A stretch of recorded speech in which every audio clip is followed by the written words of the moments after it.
Can you name the guys that were picked ahead of you, Tom?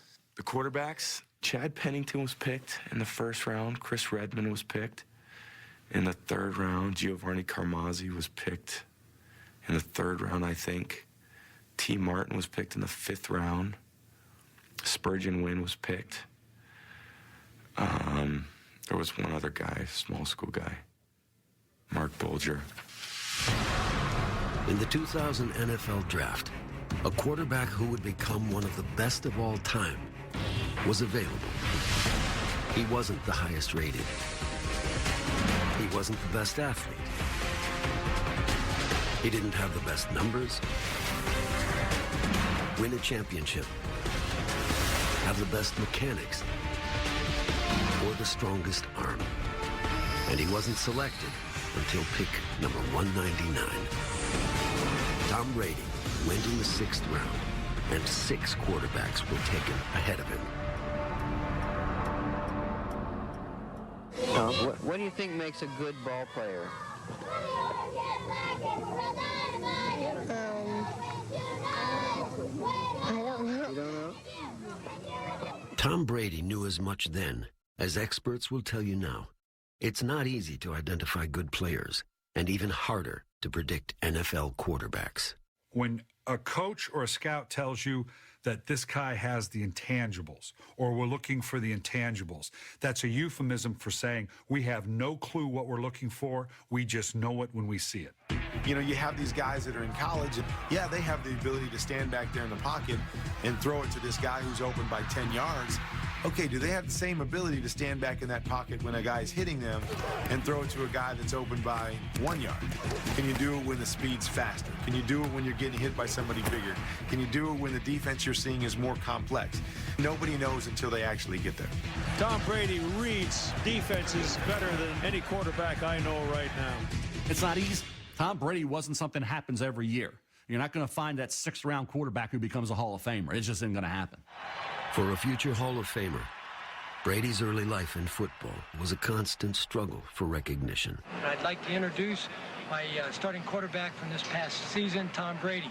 If any colleges or coaches are interested in seeing more of Tom, we have a whole list of past plays that you can sort of look over the 10-game period of last season. I never played football until my freshman year, and as a freshman, I was the backup quarterback on a team that was 0-8. The team didn't score a touchdown, and he wasn't deemed good enough to play one offensive play as a quarterback. The only reason why I played my sophomore year was because the kid who was the freshman quarterback stopped playing, because I'm not playing football anymore. So I was like, I guess I'm going to play. And I always had a decent arm, but I just really took to the game. Brady never developed into a blue-chip recruit, but he caught the attention of the maize in blue. The University of Michigan opened its doors to him. There were 7 guys on the depth chart when I got there. Scott Dreisbach, who was the year ahead of me. Brian Griese, who was the year ahead of that. Jason Carr was going into his 5th year. Scott Loeffler was this highly recruited quarterback out of Ohio.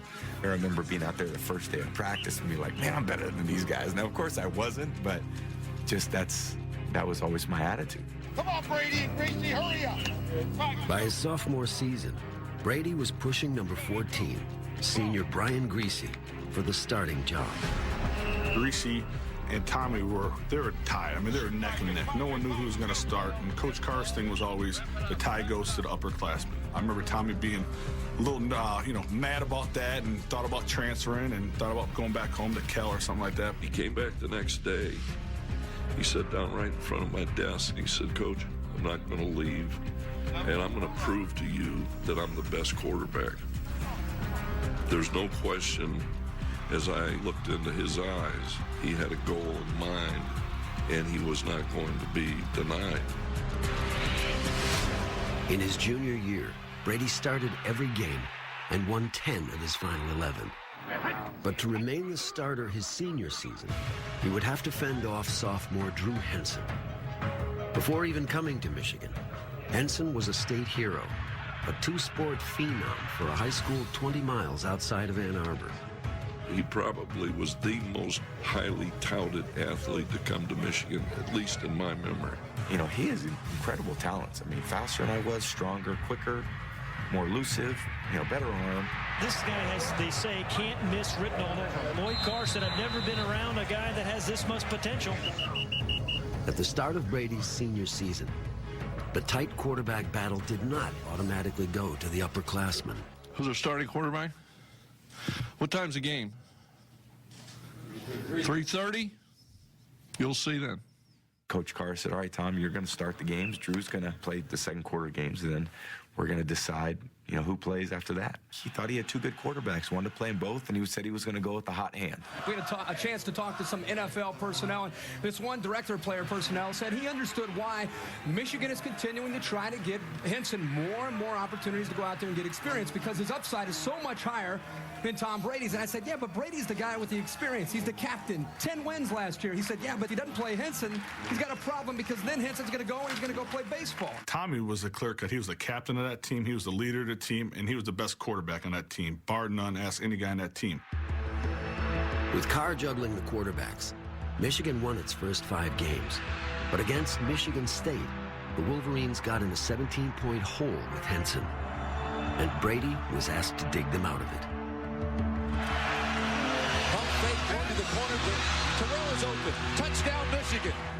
Brady threw for 241 yards in the final 18 minutes and nearly brought Michigan back. After a 307-yard performance the following week, the quarterback competition was over. Brady really separated himself the way he played. And that's when I decided Brady was going to be the quarterback and Drew was going to be the backup. Against Penn State, Michigan trailed by 10 in the final minutes.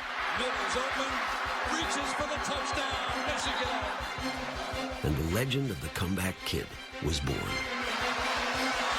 Throws it, touchdown, Tom Brady leads the Wolverines back.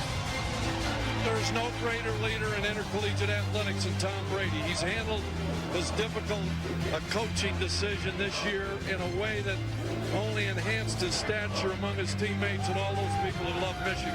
Brady's finest collegiate performance was still to come. The Orange Bowl. It's the last time I'd take the field as a Wolverine. We got down in the game 14-0 and came back and tied it 14-14. We got down 28-14 in the second half, came back and made it 28-28. We went to overtime and I ran a bootleg and threw it to Sean Thompson. Sets up, fires across the middle. His tight end's got it. Sean Thompson, touchdown.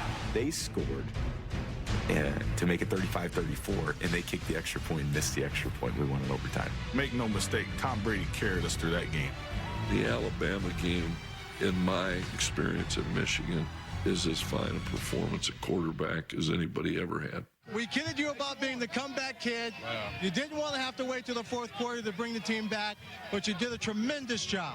What better way to go as a fifth-year senior as an Orange Bowl victory?